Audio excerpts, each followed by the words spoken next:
दोस्तों ये बात बहुत अजीब है, लेकिन आज आसमान में जो भी हवाई जहाज उड़ रहा है, आपको जानकर ये हैरानी होगी कि उन्हें सिर्फ दो ही कंपनियां बना रही हैं और पूरी दुनिया में इनके अलावा कोई और एरोप्लेन यानी कि पैसेंजर प्लेन मैन्युफैक्चरिंग नहीं करता है।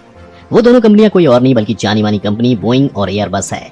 दोनों ही कंपनियों का भारत से कोई लेना देना नहीं है। यही कारण है कि भारत में आज के टाइम में कोई भी हवाई जहाज बनाया नहीं जाता।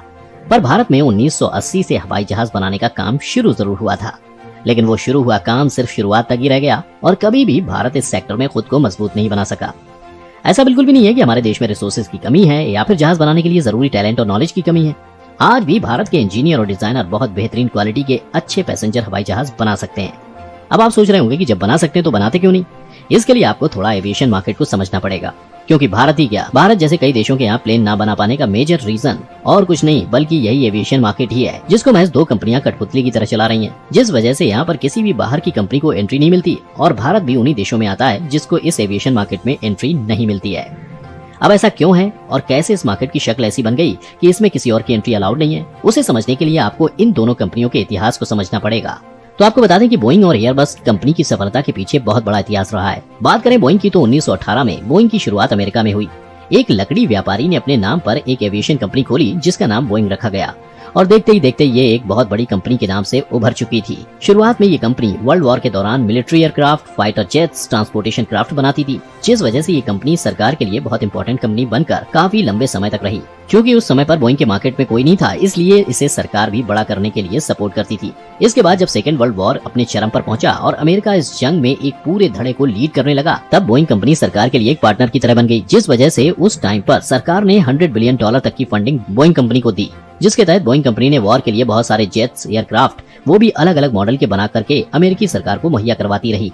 यही कारण था कि वर्ल्ड वॉर सेकंड खत्म होते होते बोइंग और अमेरिकी सरकार का संपर्क इतना बढ़ गया कि सबको लगता था कि बोइंग कंपनी को अमेरिकी सरकार चला रही है, जो कि एक तरह से सच भी था। लेकिन उस समय पर कई सारी छोटी बड़ी एविएशन कंपनी इस इंडस्ट्री में डेवलप कर रही थी। इन कंपनीज ने भी जंग के लिए एयरक्राफ्ट, फाइटर जेट्स और कुछ नए इनोवेशन दिखाए, लेकिन उस समय तक बोइंग अपने आप में जितना बड़ा बन गया था और जिस तरह से सरकार का सपोर्ट था, उसकी वजह से कोई भी एविएशन कंपनी बोइंग कंपनी के सामने टिक नहीं पाती।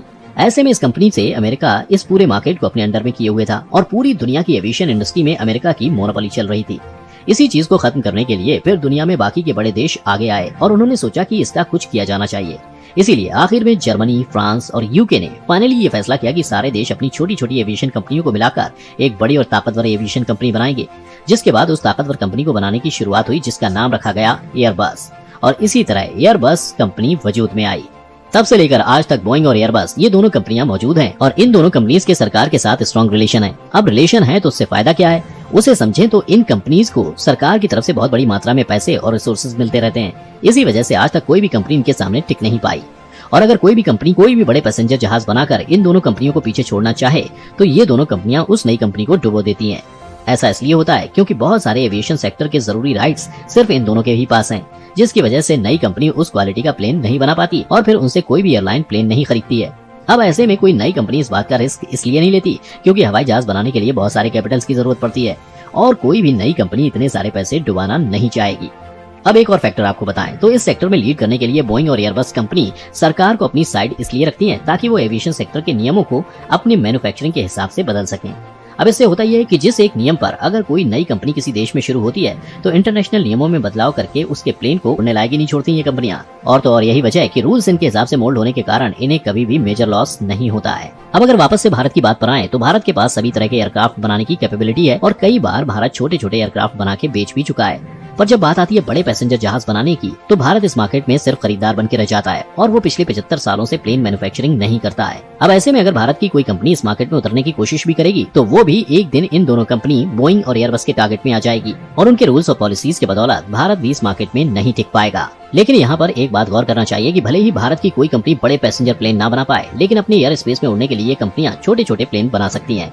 और तो और भारत चाहे तो सारे छोटे एयरक्राफ्ट और छोटे पैसेंजर एयरक्राफ्ट बनाकर छोटे छोटे देशों में भी बेच सकता है। पर आज के टाइम में भारत की जिस हिसाब से गवर्नमेंट पॉलिसी है उसके तहत अगर भारत सरकार किसी भी कंपनी में पैसा इन्वेस्ट करे तो सरकार को बहुत सारे सवालों और मुसीबतों का सामना करना पड़ेगा और उससे सरकार का नाम ही खराब होगा। इसीलिए कोई भी सरकार अपना नाम खराब नहीं करना चाहेगी और यही कारण है कि आज के समय में भारत कोई भी बड़े पैसेंजर हवाई जहाज नहीं बनाता और न ही भारत की कोई कंपनी इस सेक्टर में इन्वेस्ट करने को तैयार है।